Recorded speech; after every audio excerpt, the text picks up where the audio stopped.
Now, if I had a nickel for every time a Swedish monarch died from what he was eating, I'd have 2 nickels, which isn't a lot, but it's still weird that it happened twice.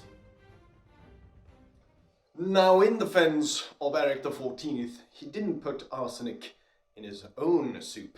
That would be his brother, Johann III. But this is not a challenge to see how much pea soup I can eat. This is something different.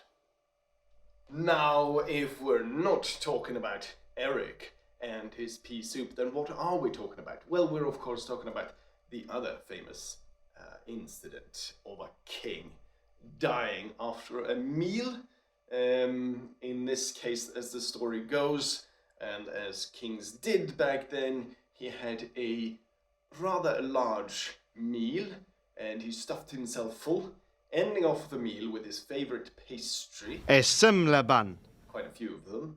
And I had 14. then after that died. You ate 14 buns and died! So the story goes that he was supposedly killed then by the pastries. And if you don't want history to get away of good story, we could end it right there. But of course, that was not actually the case. Although at the time, and as it were, of the upper classes, they did not eat a lot of fiber, so the fact that he had indigestion problems is not hard to imagine, as I'm sure there's probably a lot of older bachelors watching this video that could probably relate that we could all use a little bit more fiber in our diet. So he probably was suffering from some sort of a number of different things relating to his bowels. However, that was not what killed him. It was most likely a stroke that killed him. But as I said, why let history get away of a good story? And especially of doing a mock stupid challenge for the internet. So, what are they then, these deadly, delectable treats that supposedly killed the king? Well, it's the semleban. I've got a miniature version right here. Now, it's not finished. I thought we'd make a few and see if I pass on after ingesting quite a few of them. And yes, let's go ahead and do just that. Well then, what do we need for these regicide pastries? Well, first off, we'll start off with the plain bun, and I'm going to need a knife, cut it in half. Rightio, we're going to do it like this. There we go. Right. As I said, this is a miniature version because I have no particular desire of actually passing on. Then we're going to need some almond paste, and we're going to just do a little bit of that in the center. Once that is done, we need a little bit of whipped cream. In this case, I've prepared it and then we're going to make it look rather nice.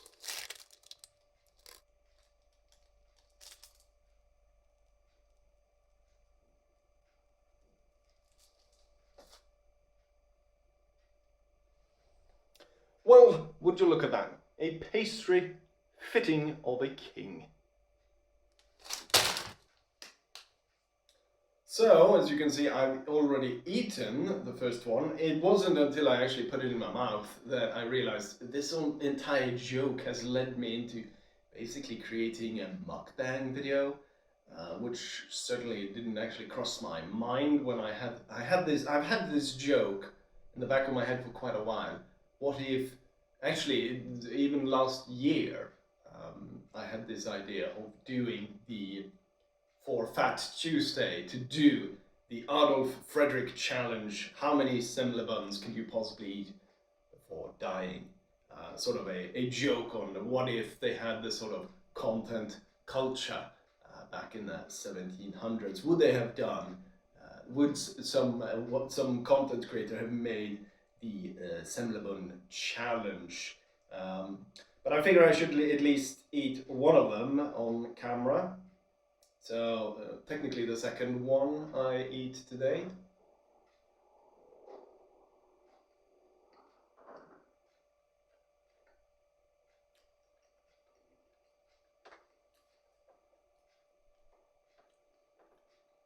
Very good, very good.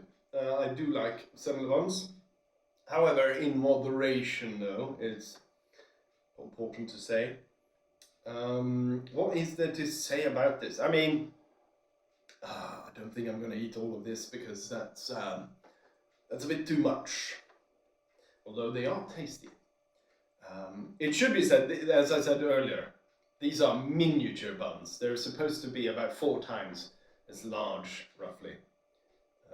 Or maybe 3 times as large. Maybe I'm over-exaggerating a little bit. And the historical ones were swimming in milk as well. So there's a lot of dairy products. So if you're, what's it called, lactose intolerant, probably not a good idea. Passing quite a bit of wind. In terms of the story, I mean, partly it's probably, I mean, it probably didn't help that I'm sure that he had indigestion problem and constipation and so on. It probably didn't help in the situation to lower his overall health. But what actually killed him was a stroke.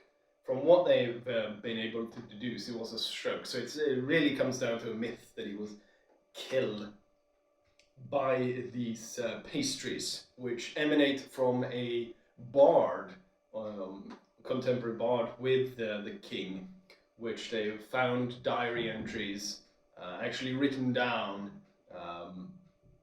where the bard sort of plays it off as, you know, the king died of the semlabun, we should send it in exile, it should be banned.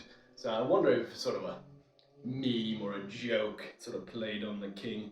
In terms of the king, this is what he's known for, dying of the semlabun.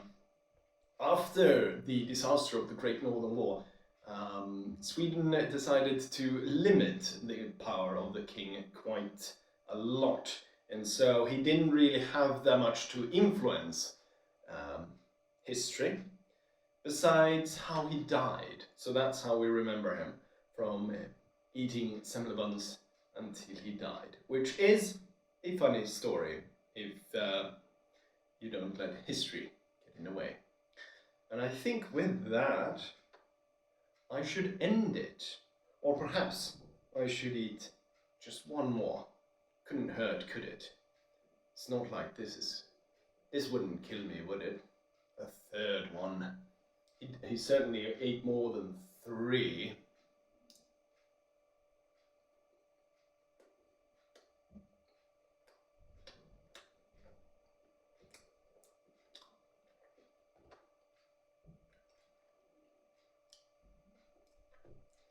And on that note, feeling a little bit like a king about to die, I'll say as I always say, hopefully you guys enjoy this, and hopefully I'll see you guys for the next one. Bye.